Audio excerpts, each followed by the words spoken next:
Matthew Dennison's night was already unusual, but the sudden knock on his door sent his pulse racing. Just as he reached for the handle, a peculiar comment flashed across his mind like an intrusive thought. Poor Matthew Dennison. William Bettany gets him one day, and the very next, he meets his destined Omega. Startled, his hand froze midair. He hesitated, then pulled back, leaning against the door for composure. "Sorry," he called out from the other side, his tone deliberately curt. "I already have plans tonight." The voice that responded was all too familiar, sharp, mocking, and laced with irritation. "Plans?" William Bettany sneered. "Don't flatter yourself. You spend all your time circling me like some lost puppy. Who could you possibly have plans with?" Before Matthew could retort, the soft chime of the elevator echoed down the hallway. Both men turned, and there he was, tall, composed, and devastatingly handsome, stepping out as though the moment had been crafted for him. William's face contorted into a mixture of disbelief and fury. "Are you kidding me? You're meeting him? My goddamned nemesis?" If Matthew thought the hallway was chaotic, his mind was worse. Another intrusive thought swept through like a flashing banner. What's going on? Could it be that Matthew Dennison has finally realized his icy boss has been wanting him all along? Welcome to He History Channel. Subscribe to follow all our latest adventures. Story begins. Matthew Dennison's quiet night turned into an utter catastrophe the moment a translucent comment feed popped up out of nowhere, sending his nerves into overdrive. Poor Matthew Dennison, forever the pitiable second male lead. Right? William Bettany will sleep with him tonight, then run into his dream Omega tomorrow. But William Bettany doesn't even know that Matthew has been in love with him for 10 years. Brothers helping each other out? What a joke. The comments kept scrolling, line after line, each more ridiculous than the last. To Matthew's horror, the feed escalated into a full-blown argument about his fate. His hand was already on the doorknob, but the sheer absurdity of the situation froze him in place. The persistent knocking outside his door only made things worse. "Matthew, what's going on? Open the door already." William Bettany's voice carried a note of impatience, tinged with annoyance. Matthew, heart pounding, instinctively took a step back. William had mentioned earlier that he'd been at a nearby bar. Some random Omega's pheromones had triggered a wave of alpha reactions, and with William's suppressant injection barely a week old, taking another dose would have serious side effects. The comments had said the same thing. Matthew's silence deepened. For 10 years, he had harbored feelings for William Bettany. If William came in and asked for something inappropriate, he knew he'd probably cave in. He'd convince himself it was just helping out, a momentary fix, even feeling a twisted sense of joy that the man he loved needed him, even if only briefly. But the thought of William casually sleeping with him tonight, only to meet his true love tomorrow, was unbearable. Beta lives matter too. "Matthew!" The urgent knocking jolted him from his thoughts, scattering his resolve. "But I'm not available tonight." The words tumbled out before he could think. A moment of stunned silence followed before William's voice shot back, dripping with derision. "Not available? You're a beta. What could possibly make you not available? What, are you on your period or something? Or are you in heat?" Matthew flushed, his temper flaring at William's audacity. "But I've got a date," he blurted out. Dead silence. Inside and out, the air grew heavy with disbelief. Matthew's pulse quickened as embarrassment settled in, but he figured this would at least drive William away. Instead, a loud banging on the door made him jump.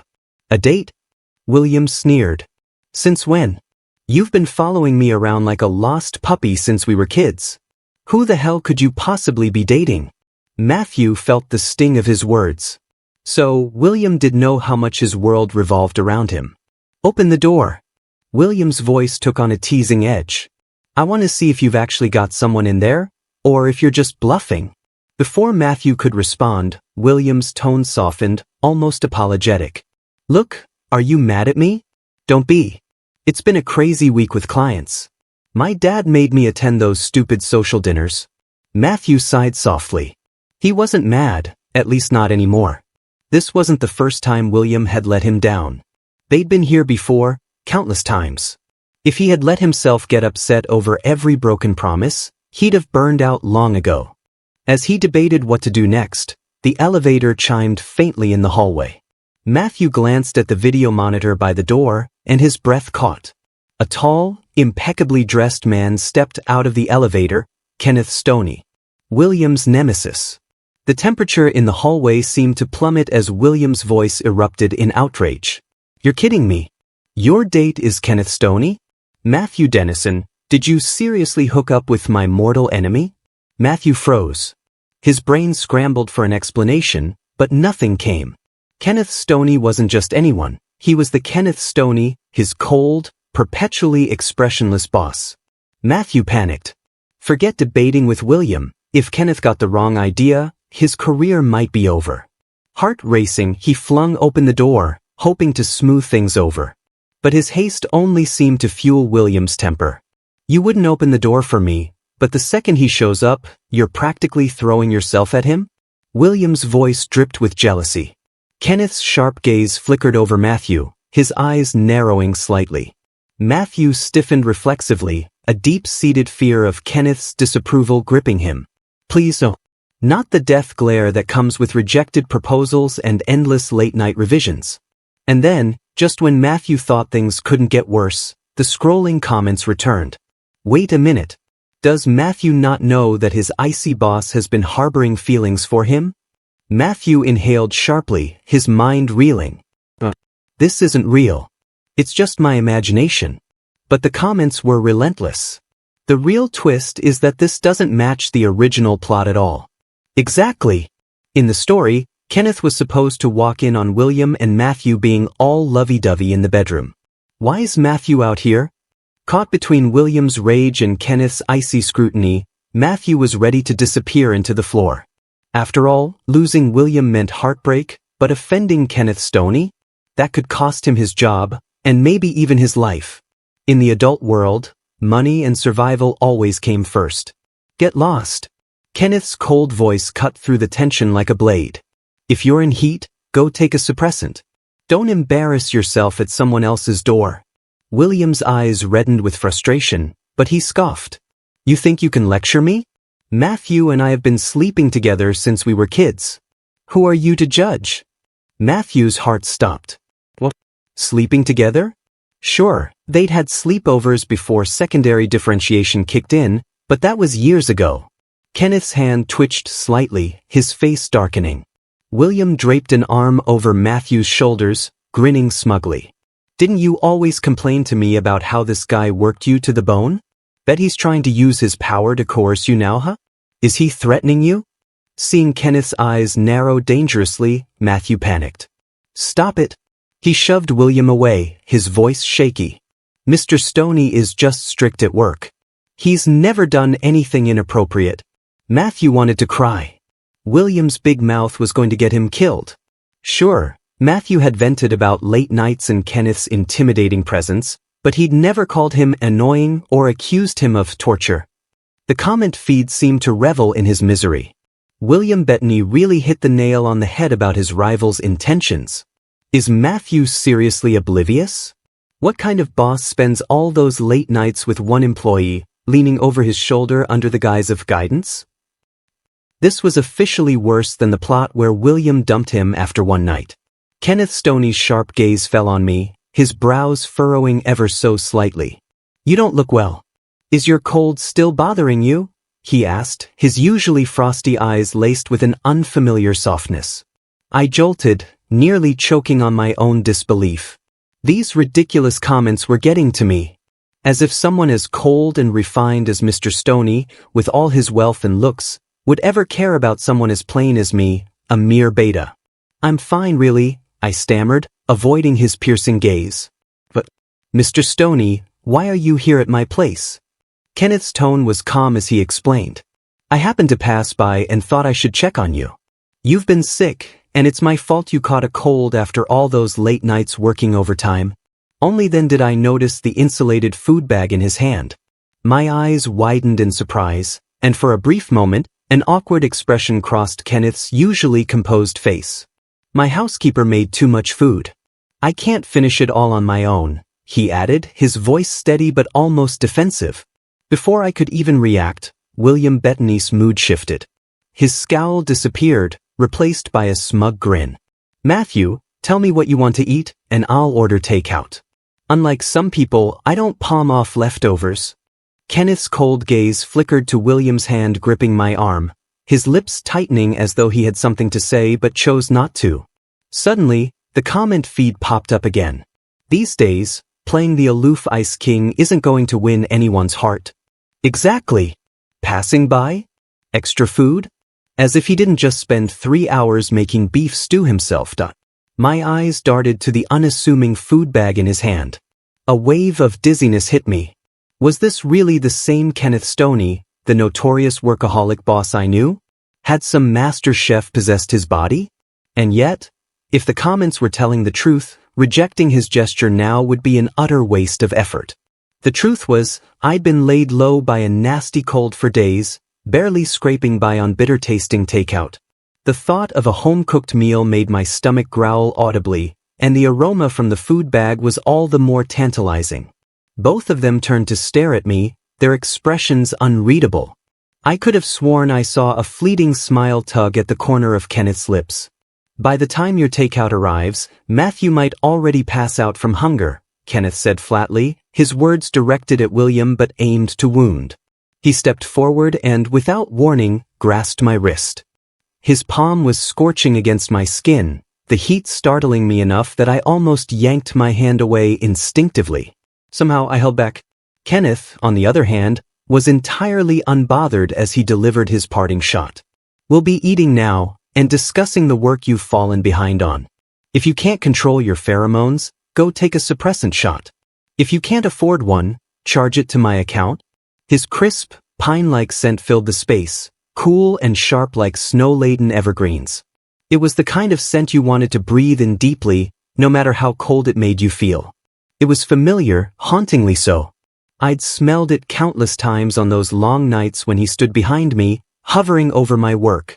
As a beta, I wasn't supposed to pick up on alpha or omega pheromones.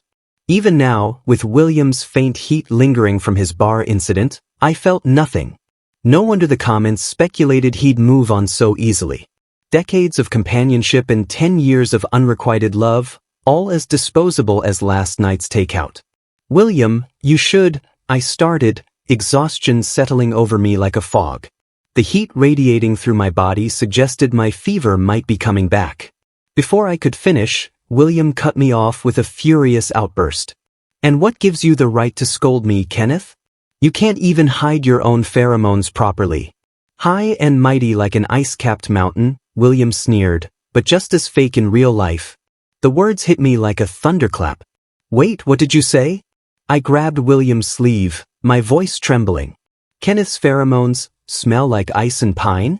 That's not cologne. William blinked, startled by my reaction. Of course not. No one mistakes pheromones for perfume. Kenneth's brows furrowed as he turned his gaze toward me. I don't wear cologne, he said, his voice flat but edged with curiosity. I froze, my mind blank. The comment feed returned, as if to mock me. What's going on? Matthew's a beta. How can he smell Kenneth Stoney's pheromones? No idea. This story's spiraling out of control like a runaway horse. Before I could process any of it, darkness closed in and I passed out. When I woke up, I found myself in a hospital bed. A doctor stood nearby, flipping through a stack of reports as he explained something to Kenneth and William. The patient experienced an extremely rare secondary differentiation, resulting in sensitivity to pheromones, he said. William's eyes lit up. Wait, does that mean Matthew turned into an omega? The doctor's unimpressed expression suggested he was holding back an eye roll.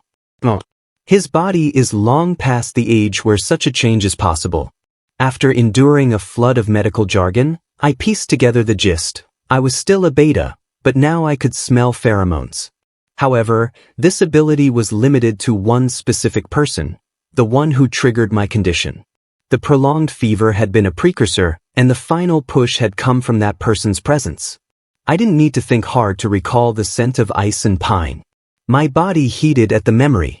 Noticing I was awake, Kenneth and William both turned to me. William shoved past Kenneth, his tone triumphant. Doctor, it's obvious I'm the reason Matthew differentiated. The doctor raised an eyebrow. And why do you think that? William beamed with confidence. We've been inseparable since childhood. All that cuddling and sleeping in the same bed, it must have had an effect. The doctor hummed thoughtfully. That's plausible. William puffed up with pride, throwing a smug look in Kenneth's direction. But I wasn't fooled. I'd worked under Kenneth Stoney for 3 grueling years, and his stormy expression now was a prelude to chaos. Doctor, I said hesitantly, just before I passed out, I smelled ice and pine. Kenneth stiffened, his piercing gaze locking onto mine. Why did I have to open my big mouth? William's face drained of color, his confidence crumbling. That's impossible, he muttered, his voice barely above a whisper. William Bettany clung stubbornly to his theory. You're still mad at me, right? You must have overheard what I said about Kenneth's pheromones reeking. At that moment, I felt a deep weariness toward his self-centeredness. I turned to the doctor and explained, actually, I've been smelling that scent for a while now, especially during late nights at the office. I just thought it was cologne Mr. Stoney wore. I risked a glance at Kenneth Stoney and froze. His usual calm demeanor was replaced by an intensity in his eyes that sent a jolt down my spine. The doctor cleared his throat, clearly suppressing his curiosity. There's no need for guesswork. A test will confirm everything. Then, as if declaring my fate, he added, you'll need to stay in the hospital for a few more days of rest. No unnecessary visitors. The pointed emphasis on unnecessary wasn't lost on any of us. William Bettany's expression crumbled, while Kenneth seemed entirely unaffected. Instead, he leaned closer to me, his tone unusually soft. What would you like to eat, Matthew? Or drink? Let me know, I'll take care of it. Before William could explode, I sighed and gently intervened. Don't you have clients waiting for you, William? You said they couldn't manage without you. This wasn't the first time I'd taken a step back for him, and old habits died hard. I'll be fine. You don't have to worry about me. I'd repeated those words countless times, expecting the usual relieved smile in response. But this time, his face darkened. Clients aren't more important than you, he muttered. I couldn't help but laugh softly. There's nothing you can do to help right now. Mr. Stoney will take care of me. Defeated, William left, his shoulders slumped. It was strange to see him like that, but my mind wandered elsewhere. According to the ever-present comments, today was the day William was supposed to meet his destined Omega. I wondered if the timeline had shifted at all. After a week of recovery, I was almost back to full health. Throughout my stay, Kenneth visited like clockwork, delivering meals every morning, noon, and night. At first, I found his presence intimidating and awkward. On one of his visits, I nervously spilled soup, nearly jumping when Kenneth leaned closer to me. Still too weak? Let me feed you, he offered, his voice low and steady. No, I protested, shaking my head furiously. I've got plenty of strength. The next moment, the scent of snow and pine overwhelmed me. My arms went weak, and the spoon tipped, spilling soup down my collarbone and into my shirt. For a beta, this sudden rush of sensations was utterly alien and terrifying. Kenneth smirked faintly, pulling out a damp towel to clean up the mess. His nearness only made it worse. My breathing quickened, and my skin burned where his fingers brushed against me. Blushing furiously, I shot him a suspicious glare. Mr. Stoney, are you doing this on purpose? Kenneth's expression flattened, returning to his usual icy composure. Of course not. Liar. He absolutely did it on purpose. Finally, the day of my discharge arrived. Kenneth insisted on picking me up. The main elevator's crowded, he explained. Let's take a quieter route. I didn't mind. After days of lying in bed, a walk sounded refreshing. 10 minutes later, we turned a corner and ran straight into William Bettany. His face lit up with a mix of surprise and panic. Matthew, you're out? Let me take you downstairs. Before I could respond, a doctor called his name urgently, leaving him no choice but to rush toward the emergency ward. As he disappeared, I overheard 2 passing nurses whispering to each other. Unbelievable. Last week, We had a rare beta experiencing secondary differentiation, and now we've got an alpha-omega pair with over 90% pheromone compatibility. Did you hear? The omega fainted as soon as they made contact. I pieced it together instantly. So, despite the minor timeline shifts, William still met his destined omega. Kenneth's hand on my back pulled me from my thoughts. His touch was protective, his tone calm. The pheromones here are overwhelming. Let's head back and wait for the elevator. I narrowed my eyes at him, suspicious. You're not doing this on purpose, are you? The comments scrolled by again, full of smug revelations. Of course he's doing it on purpose. Kenneth totally saw William and the omega get out of the ambulance earlier. When Kenneth lies, his right hand twitches. Too bad Matthew doesn't know that yet. Kenneth's expression remained calm. It's just a coincidence. I glanced at his hand, noticing the subtle twitch. My lips twitched into a smile. Maybe this icy, workaholic so wasn't as unfeeling as he seemed. Moving back home didn't mean life returned to normal. Quite the opposite, actually. The rare condition I developed during my secondary differentiation came with frustrating side effects. My newfound sensitivity to Kenneth's pheromones triggered unpredictable cravings that could leave me feverish or fainting if left unresolved. Kenneth, ever practical, suggested a solution: cohabitation. The comments practically exploded in excitement. Yo. Cohabitation arc unlocked. Kenneth is so smooth, framing it as concern for work progress. Classic move. Feigning innocence, I tested the waters.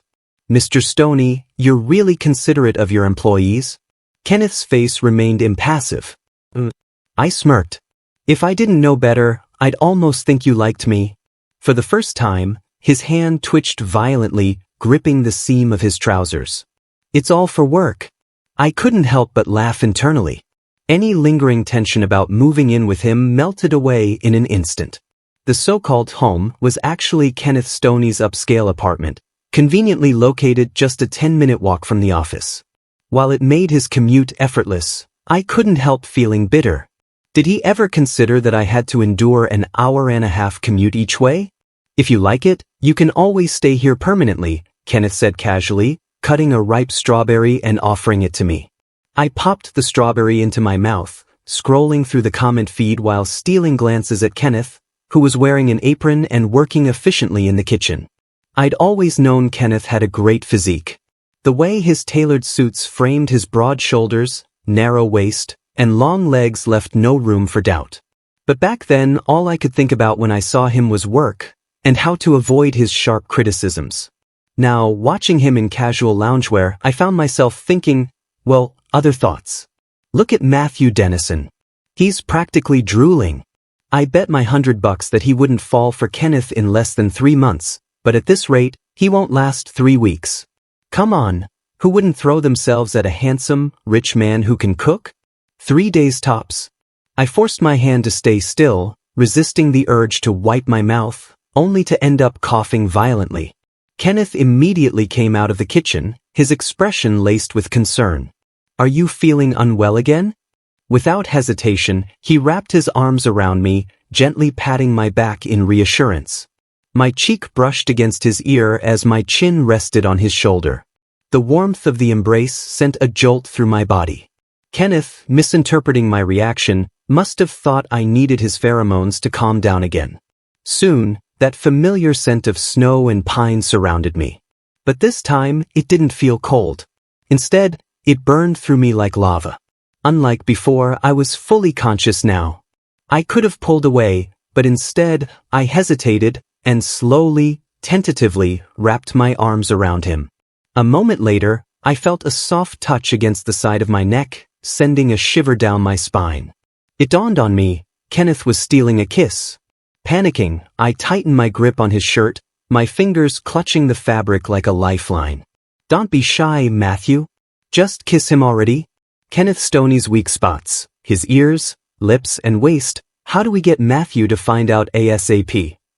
To play along, I mimicked the faint whimpers I'd made during past flare-ups.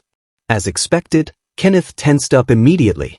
His arms tightened around me, his breaths growing uneven. His muscles flexed beneath his shirt, their tension palpable even through the fabric. Heart pounding, I shut my eyes, pretending to lose control. My lips accidentally brushed against his earlobe. I swear it was an accident. I only wanted to test if the comments about his sensitivity were true. But Kenneth flinched, his entire body trembling before he lifted his head abruptly. His gaze burned like molten lava. In the next second, his hands cupped my jaw firmly, and he crushed his lips against mine. I instinctively opened my mouth to explain, to protest, but Kenneth took advantage, his kiss deepening with a boldness that left me breathless. At first, his movements were tentative, almost careful. I wanted to resist, but, just my luck, my unpredictable pheromone deficiency kicked in at the worst possible moment. My body melted into his arms, rendered helpless. Kenneth quickly took charge, his actions growing more fervent. The overwhelming scent of snow and pine surged around me, and every nerve in my body sparked with electricity. By the time my mind finally shut down, I could only surrender to him entirely. When I woke up the next morning, I was alone in the bedroom. Did they, or didn't they? What's the point of paying for VIP access if the platform censors everything? I need answers. False alarm, everyone.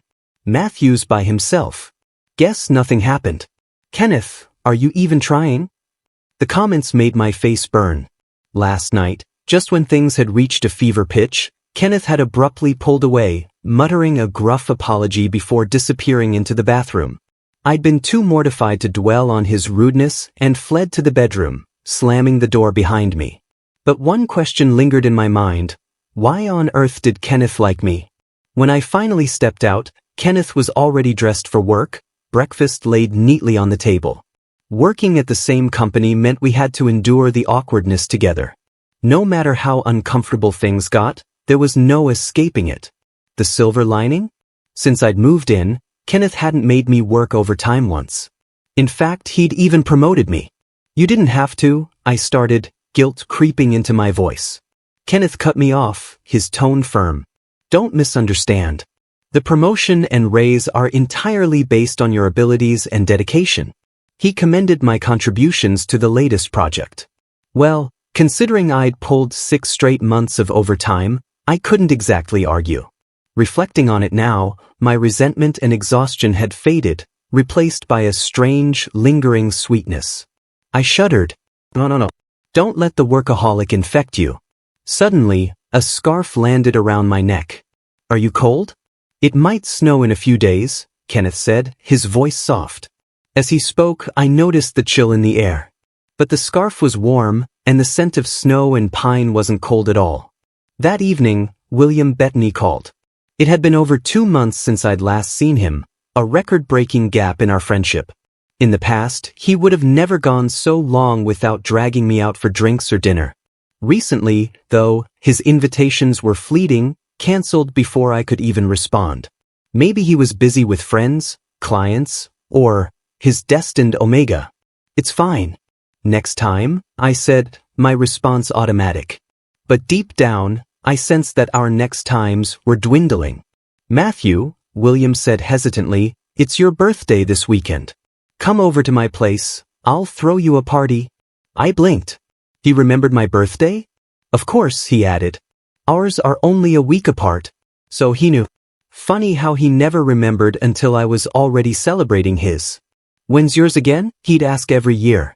It's fine, I'd always reply, brushing it off. No need for gifts. Still, he'd laugh it off, slinging an arm around my shoulder. Oops, forgot again. Next year I'll remember. Saturday night, I stood outside William's door, hand raised to knock. The moment the door opened, a cacophony of crying, laughing, and shouting hit me like a wall of noise. I glanced inside and couldn't help but scoff at myself. For a fleeting moment, I'd thought William Bettany had planned an intimate birthday celebration just for the two of us. But the room was packed with his rowdy friends, all drinking heavily, the air thick with alcohol and pheromones. William grabbed my hand enthusiastically, pulling me into the chaos. Look at this crowd. Isn't it exciting? Aren't you happy? He said, grinning widely. In the center of the living room stood an elaborate 3-tiered cake. clearly chosen for its extravagance. William himself had clearly made an effort tonight. His cocky grin, tousled hair, and sharp outfit gave him a magnetic charm that was impossible to ignore. Once, my eyes would have been glued to him. Every gesture he made, every word he said, had seemed effortlessly cool. I used to love his fiery sense of loyalty, the way he'd risk everything to protect the people he cared about. I could still remember the night he fought off a gang to save me, leaving me bloodied but alive. William Bettany had always been the kind of person people gravitated toward, a bright, burning star. Everyone wanted to be close to him, to bask in his light. Everyone except for his mortal enemy, Kenneth Stoney. I'd heard about Kenneth long before I ever met him. After William's parents struck it rich and moved the family to a luxury neighborhood, Kenneth's name came up constantly in William's rants. He mocked Kenneth for being an arrogant recluse, always wearing an expressionless face. He complained about how Kenneth wouldn't play video games or join in any group activities, preferring to stay home and play the piano. Worst of all, the beautiful Omegas William liked always seemed to gravitate toward Kenneth instead. But by the time Kenneth graduated high school and moved abroad for university, William's life seemed to thrive in his absence. The rivalry faded into the background, until I graduated and ended up working for Kenneth's company. When William found out my boss was his childhood nemesis, he exploded. "You can't be serious," he'd shouted. "Quit and come work for my dad's company. I'll get you any position you want, manager, you name it." That was the first time I realized how immature he could be. Kenneth Stoney had built his own company from the ground up, while William was still burning through his parents' fortune on parties and indulgences. Shaking off the memory, I grabbed William's hand and tugged him outside, away from the noise. "Thanks for inviting me, but I think I'll head home now." William's expression darkened instantly. "You're living with Kenneth Stoney now, aren't you? What, does he control who you can hang out with?" His laugh was sharp, mocking. "Don't tell me he's using his stinking pheromones to boss you around. If he's threatening you, I'll go over there right now and beat the crap out of him. Matthew," he added, his voice firm, "don't forget, you've got me. No one can mess with you while I'm here."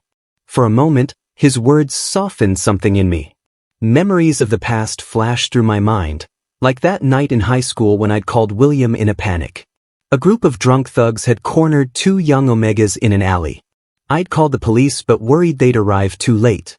Desperate, I dialed William's number, knowing he couldn't have gone far. But the scene had escalated too quickly. The Omegas, terrified and crying, were already being dragged by the thugs. Without thinking, I rushed in to help. The next thing I remembered was the metallic taste of blood, the blurred shapes of fists and boots. Just as my consciousness faded, I thought I heard the sound of frantic footsteps approaching. When I woke up 2 days later, William was at my bedside, his face pale with worry. "The doctor said if they'd been any later, you wouldn't have made it to finals," he'd said, his voice thick with guilt and anger. Back then, my feelings for him were a mix of admiration, gratitude, and something deeper. But over time, that affection had cooled, leaving only the gratitude behind. Now, as I stood before him, head bowed, William suddenly spoke again. "Wait, is this about Lucas Dennison? I swear, there's nothing going on between us." His words jolted me. Lucas Dennison? It took a second to remember. The name had come up in the comment feed. William's fated Omega. This was the person who, in another timeline, would have shattered me completely. Yet here I was, unable to muster any interest in him. A quiet laugh escaped my lips, and with it, the last trace of heaviness in my heart. "William," I said softly, "did you know I still have to take medication on time? I can't be around places like this, full of alphas who don't care how their pheromones affect others." He blinked, taken aback. "Did you know I'm allergic to mangoes? I've never eaten fruitcake like that in my life." His face fell. His lips parted, but the words I didn't know refused to come out. "William," I continued, my voice steady, "you've always known how I feel about you. I've been in love with you for years." For the first time, his confident mask cracked. "But the truth is, you only love yourself." With a calm smile, I turned and walked away, leaving him behind. "Goodbye, William Bettany." When I returned to Kenneth Stoney's apartment, the clock hadn't even struck 6. The rich aroma of stew greeted me the moment I opened the door, warming the air like a silent welcome. Kenneth looked up from the kitchen, a flicker of surprise, and something softer, warmer, flashing across his usually stoic face. But if he was surprised, I was downright shocked. Especially when I spotted the small cake in his hands, its edges adorned with fresh strawberries. I know you're allergic to mango, so I didn't trust anything from the store. I decided to make one myself, he explained, lifting the plate slightly as though presenting his work. His brows furrowed, a rare look of frustration crossing his features. It's my first attempt. It doesn't look great? Without thinking, I walked up to him, my heart swelling with a sweetness that had nothing to do with the cake.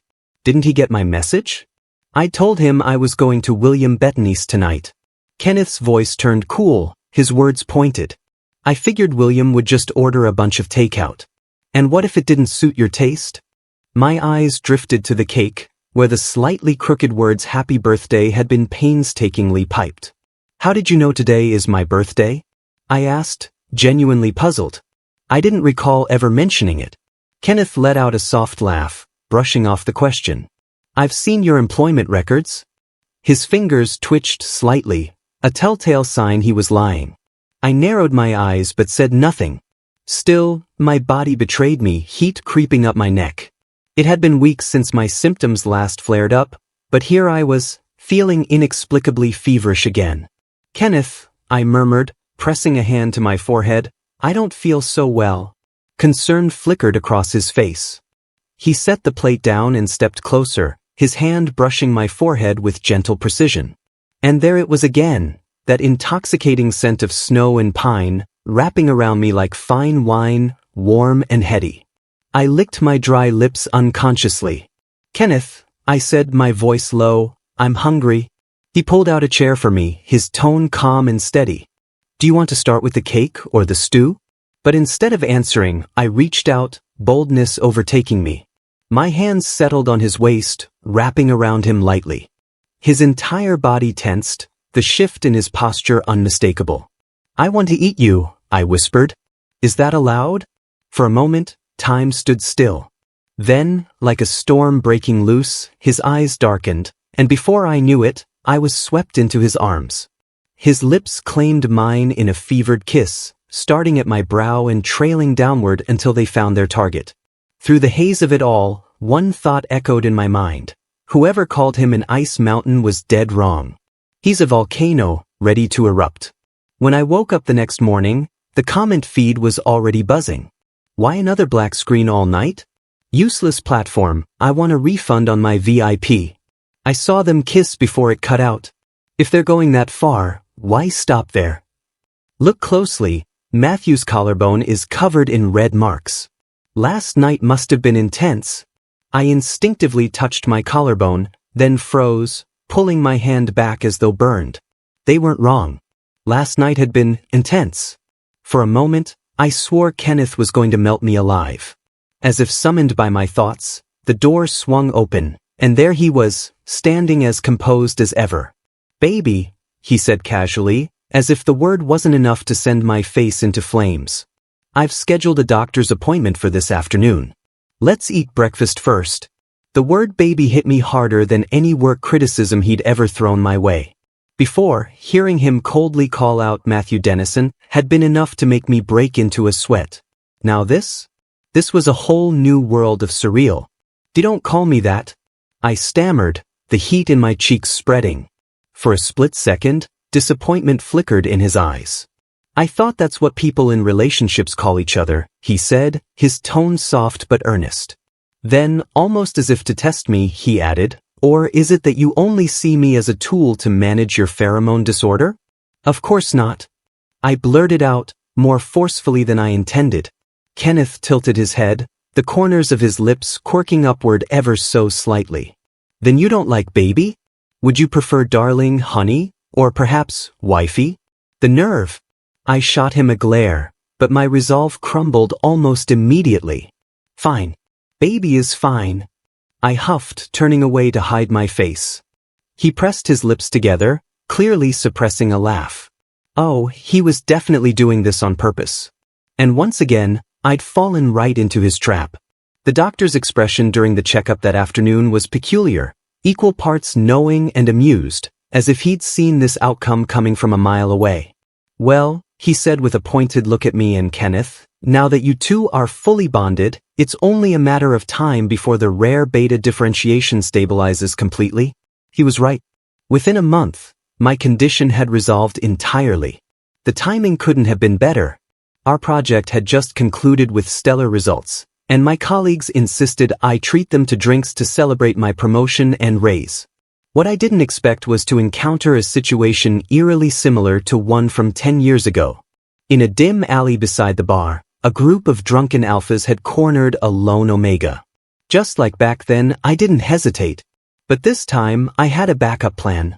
I called Kenneth Stoney. He was already on his way to pick me up, and I knew he'd arrive soon. Still, the alphas were relentless, their natural physical advantage evident in their sneering confidence. A beta trying to play the hero? What an idiot, one of them mocked, his words slurred. Another leered at me, his hand reaching for my face. This beta's not bad looking. Maybe we should let him join the fun. But before his fingers could touch me, heavy footsteps echoed from behind, purposeful and controlled. In the next instant, the alpha was slammed against the wall by a single, brutal punch. Kenneth didn't stop there. Grabbing the man's arm, he twisted it until a sickening crack filled the air, the alpha screaming in pain. Another lunged to help his companion, but Kenneth's swift kick sent him crashing to his knees. The rest of the group sobered up instantly, their bravado evaporating as they scrambled to apologize. I glared at them, my anger boiling over. Harassing an omega was no minor offense, and since I'd already called the police, they wouldn't be getting away with it. After ensuring the sobbing omega was safe and filing a report, I walked out of the station, feeling drained. Only then did I realize who the omega was. Lucas Dennison. William Bettany's your boyfriend, right? I asked cautiously. I'll call him to pick you up. Lucas's tear-streaked face contorted with fury. No. Don't you dare call that bastard. Surprised, I listened as he spilled the entire story, his words tumbling out like a flood. If it weren't for him, I wouldn't have come to the bar in the first place, and I wouldn't have been harassed by those drunks. Apparently, William's attitude toward him had been anything but clear. He'd been hot and cold, stringing Lucas along with ambiguous gestures but refusing to acknowledge their relationship publicly. I got into his dad's company on my own merits, Lucas sobbed, but everyone whispers that I'm just sleeping with the boss's son. His co-workers, emboldened by William's indifference, had made Lucas's life a nightmare. Isolated and ostracized, he'd been pushed to his breaking point. I want to break up with him, Lucas wailed, clinging to my arm like a drowning man. I turned to Kenneth, completely at a loss. But Kenneth, ever composed, simply said, if you're unhappy with your workplace, quit. Lucas blinked, startled by the blunt suggestion, but then nodded. I've been thinking about that. Kenneth added, a friend of mine recently started a company and is looking for talent. I remembered Kenneth mentioning this friend a few days ago. Lucas's face lit up. He lunged forward to hug me tightly. Thank you, Matthew. You're the best. I laughed, finding his enthusiasm endearing. But before I could respond, Kenneth stepped forward, prying Lucas off me with a cold expression. Lucas pouted. What's the big deal? A beta and an omega hugging isn't scandalous. Kenneth's eyes narrowed, his tone sharp. And yet, I'm an alpha with a beta partner. Lucas smirked mischievously. Well, Matthew and I do share a name. It took me a second to understand his implication, and when I did, my face flushed bright red. Kenneth's glare turned positively glacial, and Lucas raised his hands in mock surrender. Okay. I was just kidding. Seriously though, Lucas said, his tone softening, thank you. You both saved me again. Again! The word slipped from my lips before I could stop it. Kenneth's expression faltered for a split second, just enough for me to catch. What does he mean? I asked, turning to Kenneth. Lucas looked between us, confused. You don't know? 10 years ago, in an alley near First High, you and Kenneth saved me and my friend.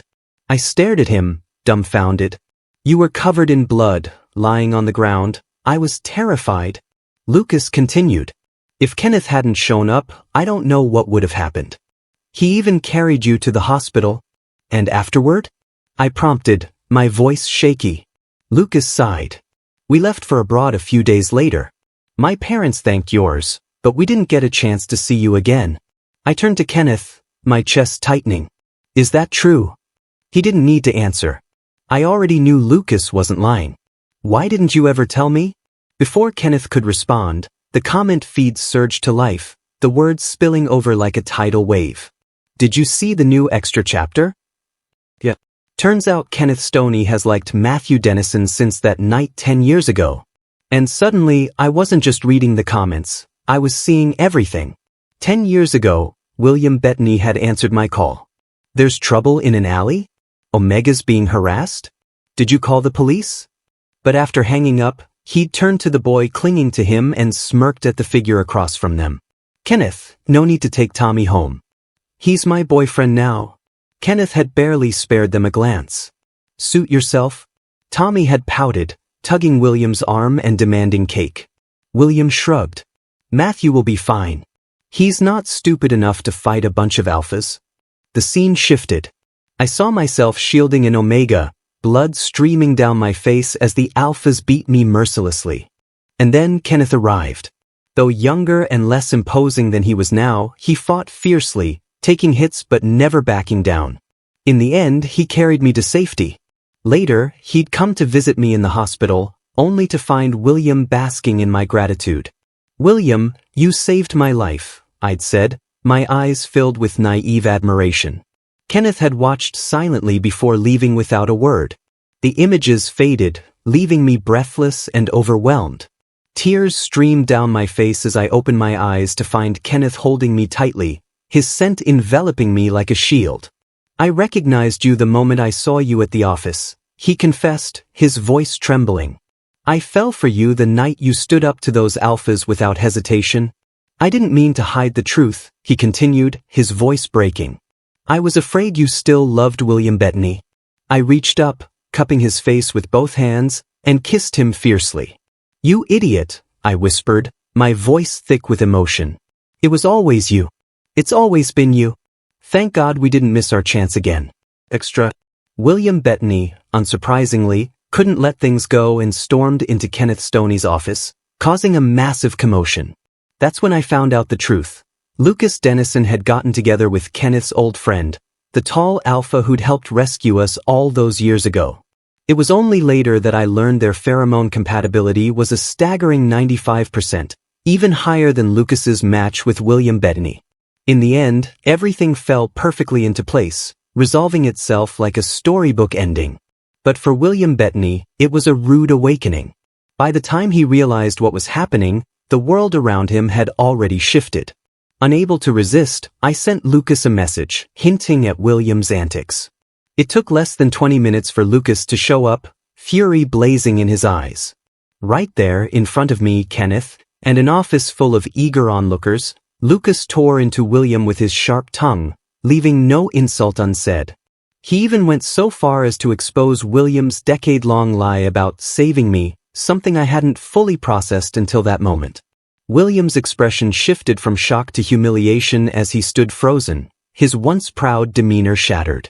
When he finally slinked away, he didn't even dare look me in the eye. The comment feed flared up briefly, flashing with relentless judgment. Wow, this plotline is completely off the rails now. William Bettany deserves it. Without Matthew or Lucas, his dad's company is going to tank when trouble comes knocking. The feed vanished soon after, leaving me with only a fleeting moment of wistful nostalgia. But just as quickly, I let it go. With a smile, I reached into my pocket, fingers brushing against the small gift I'd hidden there, a surprise for Kenneth's upcoming birthday. Whatever came next, I wouldn't be watching from the sidelines anymore. The rest of the story? I'd live it for myself. The end. Thanks for stopping by. Subscribe and hit the notification bell so you don't miss out on any new videos.